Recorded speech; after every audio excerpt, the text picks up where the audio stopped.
Telling you, we've got two really good, solid, winning basketball programs in the room with us right now. The Blairsville girls and the Homer-Center boys both playing for the championship game tonight. All right, let's start with the ladies because they're going to head on over to Cat Country in a couple of minutes. Ladies, there's two microphones.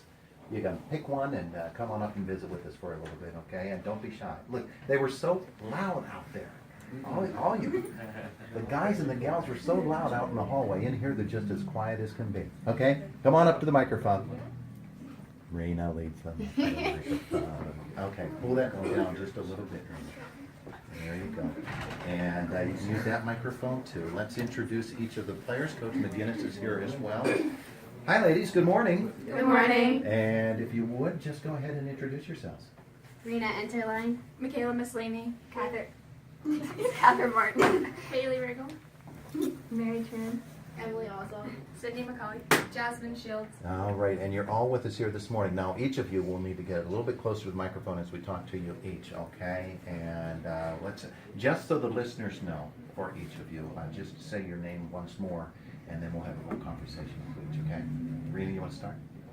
Rena Enterline. All right, that's the voice of Rena Enterline, boys and girls. She is, of course, one of the Lady Bobcats who scored, what did you have, 32 the other night? Yes. Yeah, but you made the point after the game last night, the other night, that it really took a team effort to beat BJ, didn't it? Yes, it did. Yeah, and you all came together, and it was fun watching the way that you sort of figured that out. Coach McGinnis, I'm sure, has a big factor in that. But Bishop Guilfoyle came out, took the lead on you, and you all sort of came together and decided what was going to work and how you could get back into the game. And you and Catherine launched a couple of threes there in the second quarter, and sort of like the ice broke, didn't it? Yeah, it did. Yeah, and that was good. Catherine, you had a couple of threes in that quarter as well. In fact, all three of your threes came in that first half. Yeah. Yeah. When it starts to fall like that, you probably don't realize what happened, but all of a sudden you're just a more confident shooter. Yes. Yeah, and that's the way that it goes. Well, let's talk with a couple of the taller girls in the room right now, Bailey and Michaela. Step up to the microphone, and you both had key contributions the other night as well.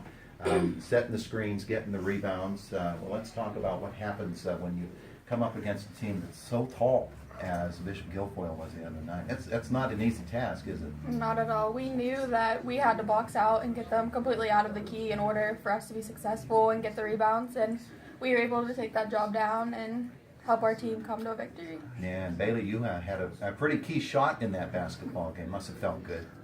I just know my team needs me whenever I go in there, and without them, I couldn't have made the shot, and it's just much of a team effort when we're on the court together. Good job. All right, let's go to the other microphone, and again, we'll ask you ladies to all introduce yourselves so folks know who you are. And Mary, we'll start off with you, and then we'll work our way across. Mary Tran. And Mary? Well, let's start with Mary. Let's start first of all with Mary. Because you come off the bench, you're the energy girl. You get out there, and you have to get after them quickly, don't you? Yeah. We all have assignments, and I know. Step right up to the microphone. We all have assignments, and I know that's one of my big assignments is going after the point guard and putting pressure on the ball. So I knew that's what we had to do. Terrific. Emily, we've got some really good contributions from you, too. Yeah. Yeah. Has it been fun for you? Yeah, I mean, I just love being with my team every day, and Yeah. it's like really good to be playing with them this long. Okay. Well, the other two players that are obscured by my monitor, so I can't see you, if you could reintroduce yourself so the listeners know the voice again. Sydney McCauley. And? Jasmine Shields. All right. Well, Sydney, you're just a freshman, but you were calm and cool out there the other night, and the pressure gets on you ladies so quickly with these bishops, don't they? They really come after you hard. Yeah. Yeah, and you knocked down the three off the glass just like you called it the other night, and then you got the second three, and that was a clean one. But when you can hit outside, that opens things up inside, doesn't it? Yes, it does. Absolutely. And if you could swing that microphone for Jasmine over there, and we'll say good morning to you too. What's it feel like to be ready to play in a District 6 championship game tonight for your team? Well, unfortunately, I can't play because I had shoulder surgery, but watching them play and being so successful is amazing. I love being a part of their team. I'm so proud of each and every one of them. Yeah, yeah. I can't wait for them to take it home Yeah. again. You're going there, you might just as well win it, huh? Here comes Coach Hey, Ralph, come on up. Ralph McGinnis is the head coach of this crew. Good morning. Good morning. Is this going to be fun for the girls tonight? You've been through this whole process before. Oh, it's exciting for this group here. It's for us to get this far. It's an amazing journey they've been on, and I think we can get the job done tonight. Well, We you- continue to do what we've been doing lately in the postseason. We should be right there in the end. And you've got a team in Bishop Carroll that is quite accomplished, and they're highly rated, but just as Bishop Guilfoyle was, it's just 5 girls on the floor with your 5 girls, right? Exactly. We know everything about them. We played them earlier in the year. So we scouted them. We prepared. We watched film. We know what we have to do. I said it'll be a challenge, but I think we'll be fine. Terrific. Ladies, good luck tonight. You're going to be at the Altoona Fieldhouse taking on Bishop Carroll. We hope you bring home a District 6 championship. Thank you. Thanks for all coming in. There they go. Now you're going to head off to the Cat Country Studios, so someone will escort you there. I'll do that. Mark Gurney will do that. You too. He's our official escort and valet. He'll also validate your parking. And let's bring the Homer-Center boys up to visit with us this morning as well. Coach Bob Rado has brought the senior contingent with him, as there are 6 very tall people in the room with me here this morning. And once again, if you could introduce yourself so our listeners know the voice at least, one by one. Ben Wolford, Levi Brewer, Colin Moore, John Ireland, Johnny Capitosti, Alex Aroon. Now, we don't need Alex because he's on the word from the Wildcats this week, so you're done. No, I'm just kidding. I'm just kidding. Guys, you came out the other night against Bishop Guilfoyle and put it together right from the start. Somebody tell me, because Johnny Ireland, you were one of the guys who early in the basketball game helped with that defensive effort in the transition game. Tell me what happens to a team as a group when all of a sudden things work right off the bat as they did the other night. Well, first off, that's how we wanted to come out and start. We wanted to get the lead and then just go out and have fun. So once we did that and our plan actually started to work, it made it even better for us, and we were just on the right path, and it just kept going from there. Yeah, see, we put the tall guys on the Jack Benedict microphone there, so that thing has a tendency to fly away from you. John Capitosti, senior guard as well. Bishop Guilfoyle, quick at the guards. Bishop Carroll, quick at the guards. They always are, and I know that this is quite the challenge. And you met it the other night. You've got one more mile to go here, don't you? Yep. Yes, we do. We've been working hard a lot at practice, every day, even every game. We just want to get better every single day. So we've just been working hard. Everybody, we want this moment more than anything. So That's the thing for tonight. Yep. Let's come out and be on your game right from the start. Alex Arone, let's step up to the microphone with you. I remember a couple of weeks ago you took the fall at Penn's Manor and knocked some sense into yourself. And since that time, your ball club has gone on this run in the playoffs. That was a scare that night, both physically and as a team against Penn's Manor. Since that time, you had the Portage game, you had the Bishop Guilfoyle game, and I know you see improvement game to game. You want to take that other step tonight, don't you? Yeah, of course. I think whenever we played Penn's Manor, we took a step backwards in how we were progressing as a team, and beating Portage, getting past that first round, and beating Guilfoyle, I think we took 2 or 3 steps forward, which will help us tonight, I think, in our game for D6. All right, let's go to the other microphone, and Colin Moore, senior. We remember that game from you against Penn's Manor as well, because you had to hit those key foul shots for your ball club. You've really been playing well recently. I mean, your game has really upped itself. You've upped your game, I guess, is the better way to put it. The other night against Bishop Guilfoyle, another step forward for your ball club. What's it going to be like for you tonight to play in a District 6 championship? Well, I'm just going to come out and do what I have to do for my teammates, and hopefully we're going to get ourselves a D6 championship. That's the plan, anyway. And I'm sure Coach has you in practice taking a look at film, and when you're scouting a team and then trying to translate that onto the practice court.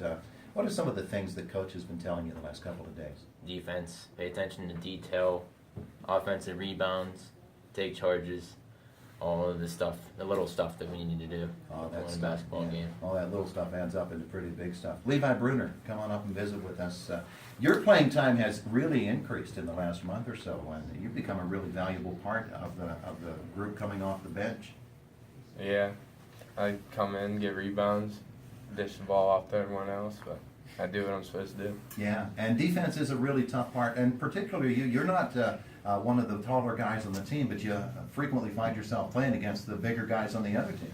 Yeah, that's true. When you get that sort of assignment, you know you're coming off the bench and you've got somebody that's a real challenge out there. You know you have to give them quality minutes, don't you? Oh, yeah. Yeah, absolutely. All right, let's talk to Ben Wolford. Ben has had a couple of really big games. The second half has been a real key for you the last few weeks, Ben. And the game the other night, you just got the ball in the low post, and you know, whether by design or the way that it worked out with what was happening on the floor, you had some great opportunities, and it's important to take advantage of it, isn't it? Mm-hmm. Yeah.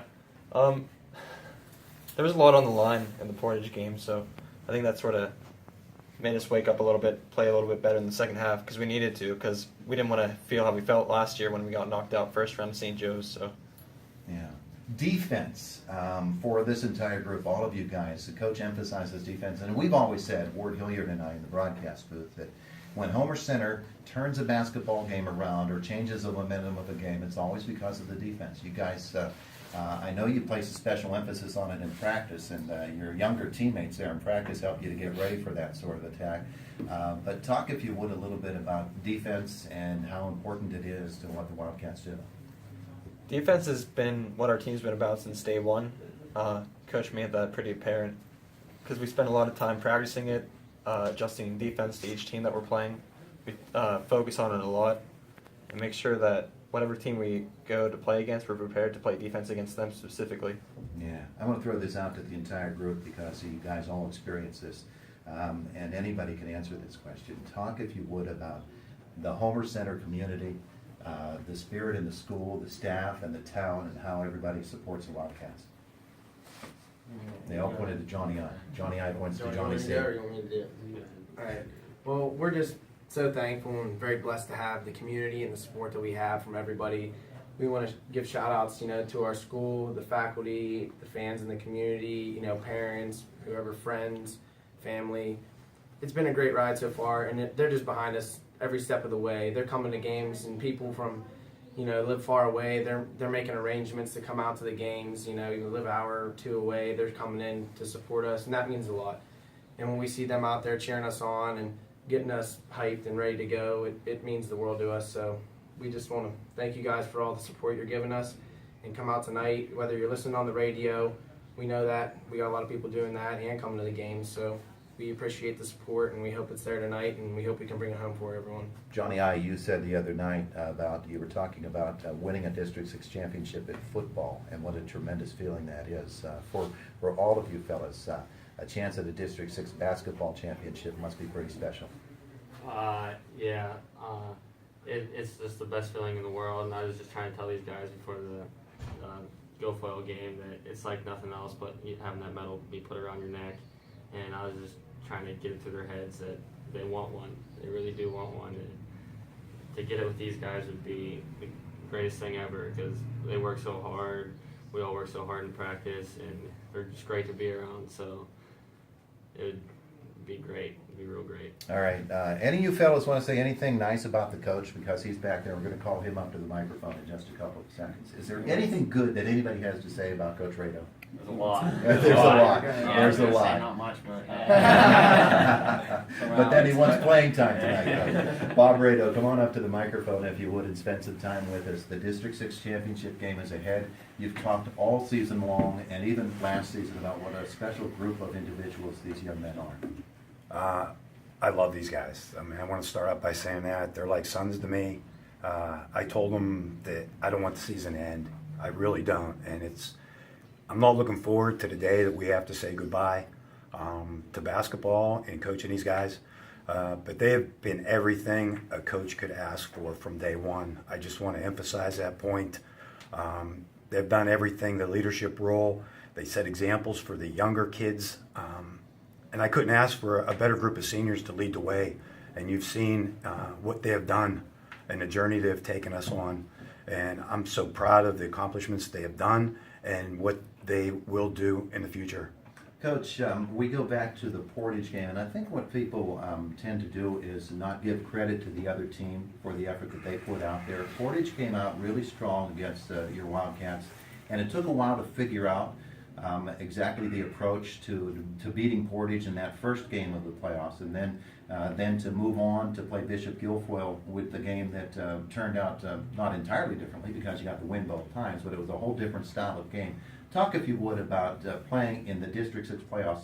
Every team is tough, aren't they? Well, the first game is the biggest because if you lose that first game, you're done. Your season is over, and these guys knew that. You know, from past experiences, we didn't want it to end. Portage came out hot. They came out the first half. Seemed like they hit every shot they shot, and they cooled down the second half. I mean, we had to up our game a little too, and we did that because getting that Portage game really helped us because they banged us around. They actually prepared us for the Guilfoyle game with their physical play, and I think that really helped us against Bishop Guilfoyle.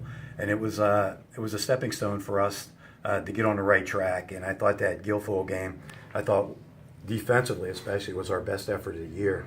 And to play your best defensive basketball at this time of the year is a great thing because, you know, you hear all the time, defense wins championships, and we'll find that out tonight. And defense is that one element of the game that you can always play. If you're having an off shooting night, you have to make adjustments there. If you're having trouble handling the basketball, you'll have to do something there. But defense can always be played no matter what kind of a night you're having. And that's the emphasis we place on it, no matter what gym we go into. One of the things I tell them a lot is, you know, your shot could be off, you know, the baskets are the same height and all that, but nobody can stop you from bringing that defense and what you're capable of. And with these guys, with their height and their arm span, they make it tough on some smaller teams. So I'm looking forward for us to play that defense we played against Bishop Guilfoyle last game to bring it on tonight. Well, Coach, tell me about some of the challenges you'll face tonight in Bishop Carroll. Well, we really have to shut down. They have a 6'2", call him like a slasher. He's a lot like Johnny Ireland. Might shoot the three a little better, or a whole lot better. But anyway, we have to stop. He's our main guy. They have guards also on the perimeter that can shoot. But our main goal on defense is to stop Swansworth from penetrating and kicking out to the guards for open threes. And we've been practicing that.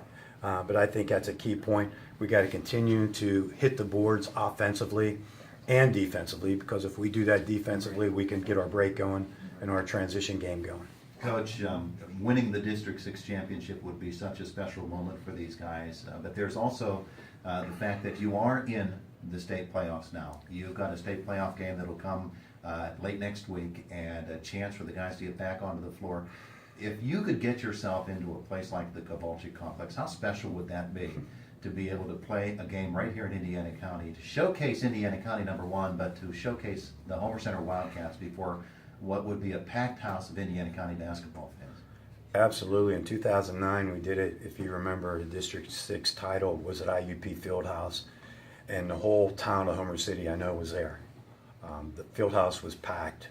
It would be an amazing venue to have that done, and I'm hoping, and with Mark Burdick, working with IUP, I'm hoping that could be done in the future, because it pays dividends not only to us but teams that play there around this area. So we're looking forward to tonight, and beyond that, that'll come next week with preparation. But we prepared to play the best game that we can play tonight on the Altoona Fieldhouse. And by the way, the school district wanted me to say they're getting a lot of calls this morning. People thinking Altoona Fieldhouse and Altoona High School are different places. They are the same place. It's Altoona, so if you're using GPS, it's the Altoona High School that the game's going to be played at, and they just call it the Altoona Fieldhouse. Yeah, I think it's Route 17. It's exit 33. Exit 33. 17th Street. Okay. 17th Street. But that'll get you right there, and it's a very easy place to find. It's a great venue for basketball, too, isn't it? Yeah, I mean, it is. I haven't played it very often, but I remember back being there when the Homer-Center undefeated team went up and played Nick Glazier and the Tyrone outfit. And they were undefeated at the time, but that was the first round of the playoffs. And they were knocked out I think by 20 points. And, you know, it's a good place. It's a good place. It'll hold a lot of people. So, and that's the other thing I want to mention with Johnny Capitosi mentioned. Our community has been so outstanding. I can't say enough about the school, the administration, the support we've gotten. They're going to have a pep rally later on today. And I can't thank the people around the students for all the support they've been giving us this year. And hopefully they'll continue it, because it is a special bunch of guys that are taking not only themselves on a dream ride, but their coaches also. Coach, we appreciate bringing the guys in today. Fellas, good luck tonight. We'll see you at the field house and bring home a District 6 championship, would you? Thank you. Thank you Well. for having us. All right. Homer-Center Wildcats and the Blairsville girls both going for District 6 Class A championships tonight at the Altoona Field.